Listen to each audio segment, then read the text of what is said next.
The PlayStation Portal is here. Oh wait, this isn't the one. The PlayStation Portal is here. Oh, this isn't the one either. The PlayStation Portal is... okay, it's getting old. Okay, the PlayStation Portal is actually here. And I have some concerns. But before we get started, don't forget to like this video, share this video, and subscribe to my channel for more awesome content just like this.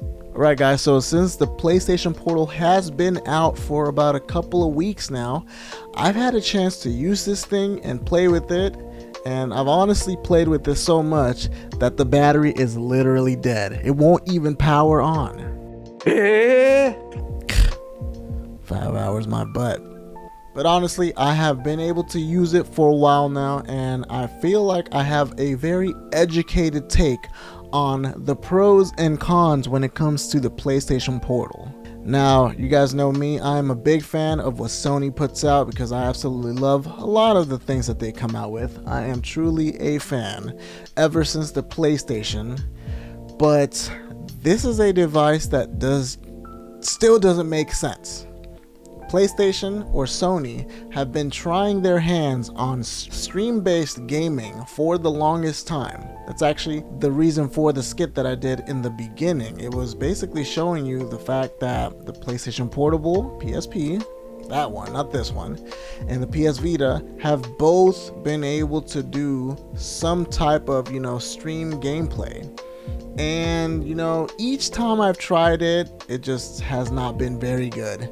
But this one has finally figured out how to do it and how to do it the right way. But despite the fact that this is the best way to stream PlayStation games, it still has issues. Now, I don't like to start a video negative, so let's start with the positives. Number one is honestly the fact that it doesn't heat up. I don't know if you guys have a lot of portable consoles and things like that, but when it comes to like the Nintendo Switch or the Steam Deck or consoles or portable consoles like that, since they're running on the actual hardware that's built into it, it heats up. It gets really hot.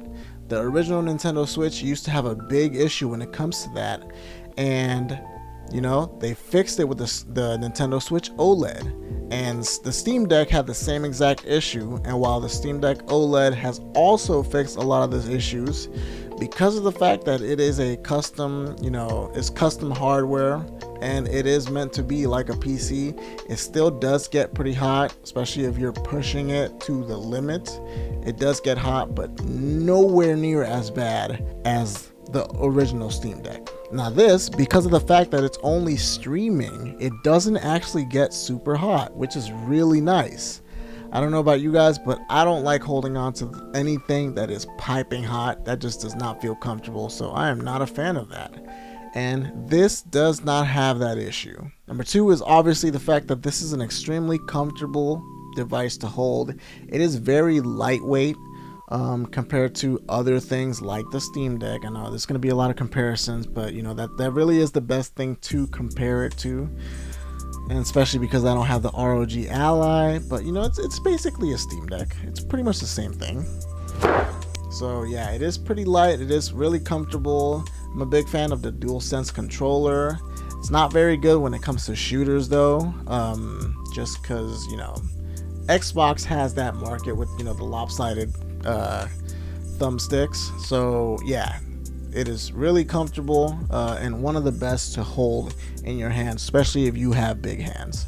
Another thing is the fact that because of the fact that it is literally a DualSense chopped in half, you have full DualSense support. So you have the amazing haptics that comes with the DualSense controllers, and on top of that you also have the adaptive triggers, which is also one of the best, if not what makes this controller the best controller of this console era. It really does, and I know it's kind of a crazy thing to say, but I feel like it really is the best because of that. The only thing that's a little bit different is the fact that the thumbsticks are a little bit smaller, so they're not as big, which is doesn't really bother me, but I understand how some people might be upset when it comes to that. And because of the fact that this thing is not running original hardware, it's literally just streaming a video feed, the battery life is halfway decent. You know, you can get about a good 5 to 7 hours depending on what games you play and how intense the DualSense is working, because that's really a big factor of it. The haptic feedback and the rumble, I said that twice. The haptic feedback and the triggers, the adaptive triggers and stuff like that, that's really what makes the battery life drain really hard on this. So yeah, there is that. And also the fact that this has an 8-inch screen is really cool, and it's full 1080p and 60 frames, which you would think 60 frames is awesome, but since I'm so used to using the PS5, most of the games I play are running at 120 hertz. So I would have liked to see that, but honestly that would have made it more expensive, and if it was anything over $200, it wouldn't have been worth buying. Alright, now here comes the part that's not so much fun, and it is obviously the cons when it comes to this thing. The obvious and the most blatant one is obviously going to be the fact that this is a stream only device. And honestly, when it comes to that, it does work decent. Most of the games run really well, but because of the fact that it's stream only, if you don't have internet, you can't play. And I'm just like visualizing myself. Imagine you take a trip. You're going to Hawaii. You leave your PlayStation 5 on standby, everything is just ready to go. And then you get to Hawaii and you're playing and something happens, a glitch happens, and you don't have access to your PS5. And this is the one thing that you brought with you to play it. You can't actually reboot your PS5 from long distance. You just can't do it. And that is a humongous issue when it comes to this thing. I mean, if I took that vacation and I was expecting to play some AAA games and I end up getting an error message and it keeps saying, oh, you can't connect, and there's no way you can reset it, I would be pissed. So that is absolutely unfortunate. Another thing is the fact that this has no browser. So there's when it comes to certain internet connections, like let's say you go to Starbucks, most of these companies that have free Wi-Fi, they actually have you jump on their free Wi-Fi webpage, and that's how they authenticate you. This doesn't have a browser, so there's no way for you to work with that. And again, I'm just like, Sony, how did you not think of this? I understand that a lot of the ways that these consoles get hacked is through the browser, and I think that might be the reason why they decided to exclude it. But this is supposed to be a Wi-Fi only device. If you don't have Wi-Fi, you can't play. What is happening? This might be a little bit of a stretch, but honestly, I think this would have benefited from a Wii U style connection, where the Wii U is kind of tethered to the tablet, and within close proximity. Obviously I think they could have stretched it out a little bit, but if it had some type of connection that was low latency, wasn't Wi-Fi or anything like that, and it was just meant for at-home use, that could have been another selling point. That would have made this a lot more, palatable for people that don't really want to buy it. So I really think that they dropped the ball when it comes to that. But hey, I'm not Sony. And then another thing that is actually really funny that I just thought of is you can't stream streamable games. PlayStation has been making this big deal when it comes to their new PlayStation Plus, where they have the top tier, I believe it's the extra tier, where you can actually stream games to your PS5. And wouldn't it have made sense if you had a little PlayStation Store logo on the tablet where you could just stream from the Sony servers or from the PlayStation servers directly to this device? Wouldn't that have made sense? I don't know how none of the executives or the guys, the engineers at Sony didn't think about that, because that is an absolutely excellent idea. And honestly, this would have made it so that you can actually bypass it. You don't have to own a PS5.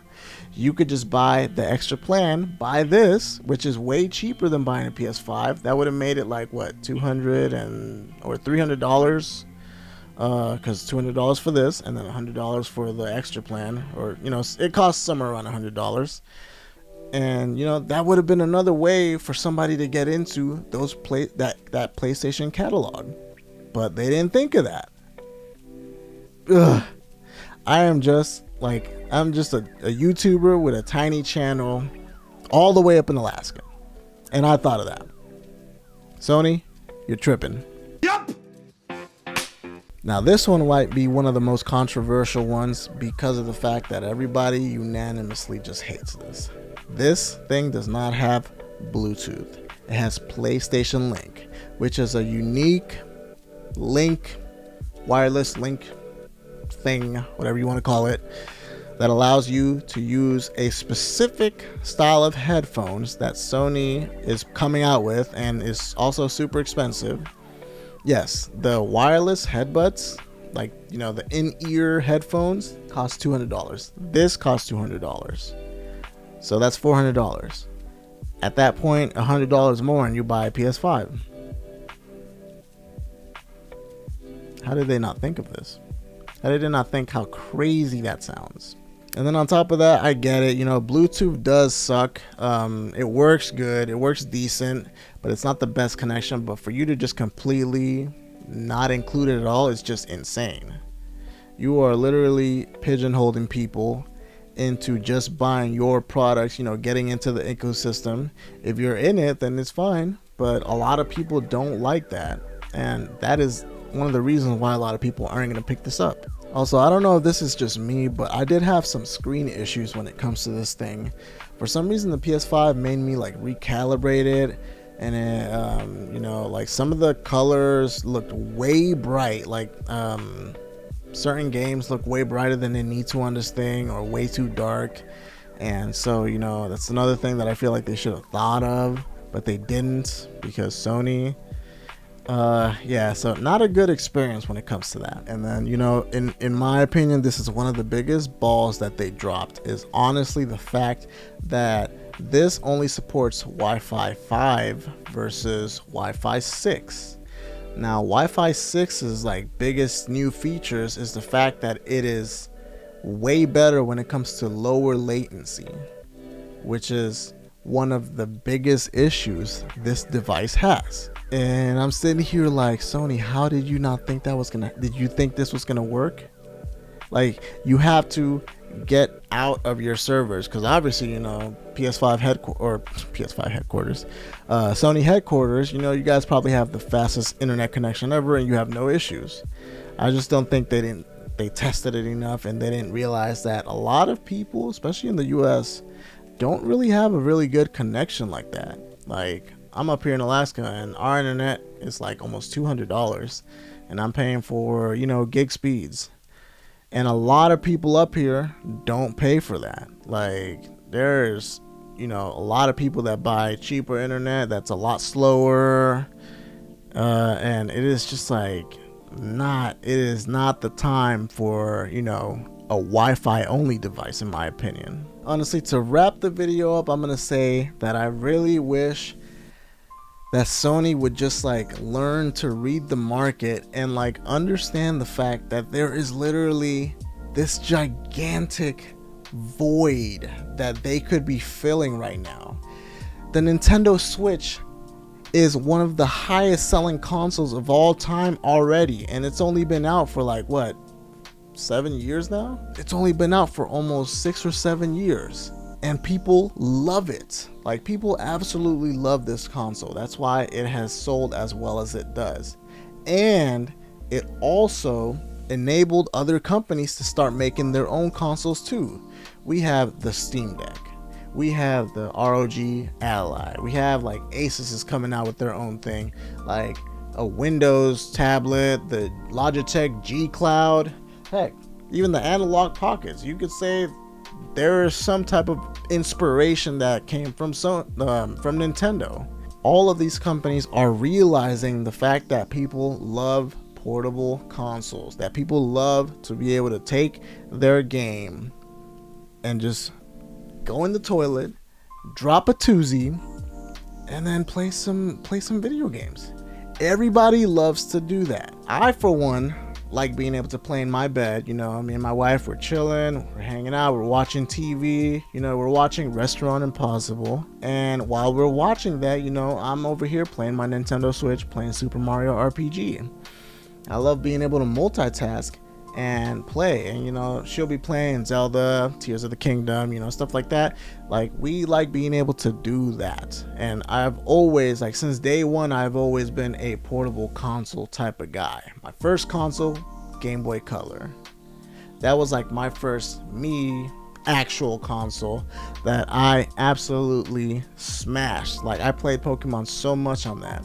And so since then, I have always been, you know, I love home consoles, but portable consoles has just always had a special place in my heart. So for Sony to not understand that just blows my mind. And you can see it. Your fans are out here screaming for a PS Vita successor, for a PSP successor. Not this stream only device. As cool as it is, as comfortable as it is, we want something that is a full-fledged thing. We want an OLED device with DLSS. We want 4K, 120 hertz, everything. Give it to us. Okay, I might have been exaggerating on that. I mean, that device would probably be like $1,000, honestly. But yeah. All right, guys. Thank you guys so much for watching. Thank you guys for all the supports. And as always, guys, don't forget to like this video, share this video, and subscribe to my channel for more awesome content just like this. And we will see you on the next video. Peace.